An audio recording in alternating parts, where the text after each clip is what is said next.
کسی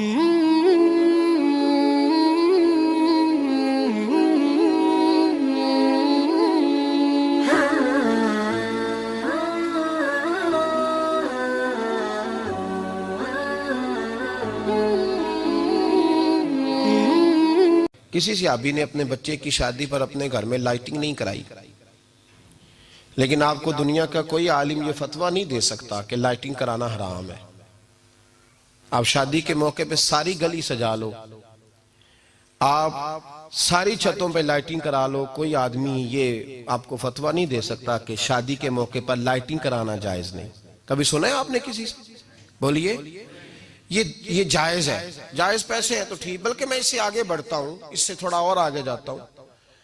حضرت عائشہ صدیقہ رضی اللہ تعالیٰ عنہ فرماتی ہیں، میرا جو کمرہ تھا نا جس میں میں حضور کے ساتھ رہتی تھی اور ایک لمبا زندگی کا عرصہ گزارا، اس میں 3 آدمی سو سکتے تھے، چوتھے کے لیے جگہ ہی نہیں تھی، اور کچا تھا۔ کھجور کے تنے کھڑے کر کے اس پر کھجور کے پتوں کی چھت ڈالی گئی تھی۔ میں جب ہاتھ اٹھاتی تھی تو میرا ہاتھ اپنی چھت کو چھو جاتا تھا۔ یہ ہے سنت نبی پاک کی، یہ حضور کا طریقہ ہے۔ بتائیے پکے گھر میں، لینٹر والے گھر میں رہنا جائز کہ ناجائز؟ کیوں جی؟ حضور تو کچے مکان میں رہتے تھے، آپ نے کیسے پکا بنا لیا؟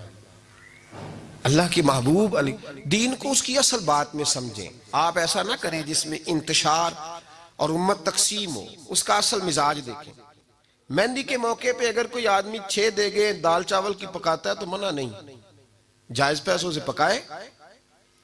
انہیں لائٹنگ لگوائی، کوئی منع نہیں۔ سارے محلے کو کھانا کھلایا، کوئی منع نہیں۔ بلکہ نبی پاک نے فرمایا بہترین مسلمان ہی وہ ہے جو سلام پہلے لے اور روٹی زیادہ کھلائے، تو بہترین مسلمان ہے۔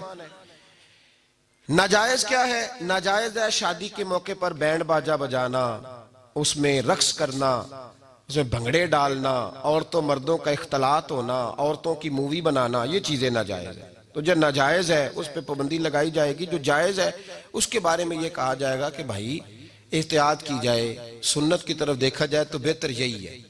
لیکن اگر کوئی کسی آدمی کے پاس جائز پیسے ہوں، وہ 100 کنال کے گھر میں رہے، اگرچہ سنت یہ نہیں، پر یہ تو کوئی فتویٰ نہیں نہ دے سکتا کہ حرام ہے تیرا 100 کنال کے گھر میں رہنا، کہ ہے فتویٰ کہیں آپ نے سنا؟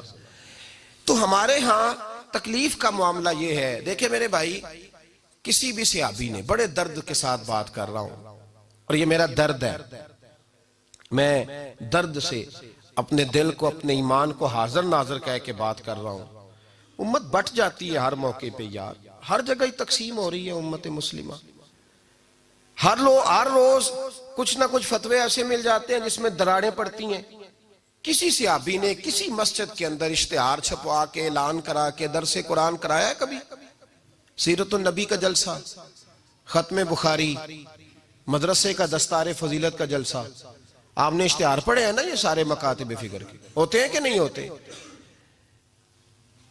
کسی صحابی نے اس طرح، وہ تو روز درس قرآن دیتے تھے، لیکن اس طرح اشتہار چھپوا کے، پوسٹر لگا کے، اور مصر سے کسی صحابی کو اسپیشل بلوا کے یا یمن سے بلوا کے مسجد کے اندر کبھی درس قرآن کے اجتماعات کرائے، سیرت النبی کے جلسے، ختم بخاری کے؟ او بھائی یہ ساری چیزیں حضور کے صحابہ کی سنت سے مروجہ انداز میں ثابت نہیں۔ مجھے بتا میرے بھائی، میں درد کے ساتھ تجھ سے سوال کرتا ہوں کہ سیرت النبی کے جلسے میں تو پشاور سے مولانا بلائے، پنڈی سے بلائے، تو گجرات اور کراچی سے لوگوں کو بلا کر کے اگر سیرت کا جلسہ کرائے، اور تو اس میں ایک آدمی کو کراچی سے بلوایا جا رہا ہے تو تو نے اس کو 20,000 کی ٹکٹ بھی دی، اور اشتہار پہ بھی جلسے پہ خرچ ہوا، پھر لنگر بھی پکا، کھانا بھی تو نے کھلایا، نہ تجھے کوئی بیوہ یاد آئی، نہ تجھے کوئی مسکین یاد آیا، نہ تجھے کوئی غریب یاد آیا؟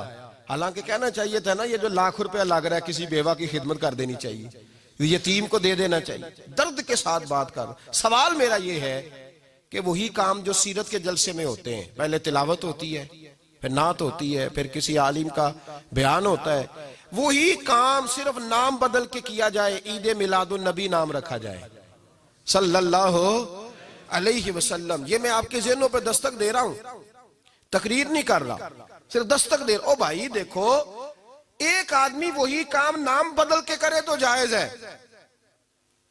اور اگر اس میں نبی پاک کے میلاد کا نام رکھ لیا جائے یا نعت کا نام رکھ لیا جائے تو پھر مجھے اجازت دے میں تجھ سے سوال کروں کہ صرف تجھے حضور کی تعریف پوری لگتی ہے؟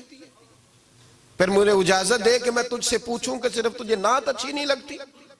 پھر مجھے اجازت دے کہ میں تجھ سے پوچھوں کہ تجھے صرف رسول اللہ کے قصیدے اچھے نہیں لگتے؟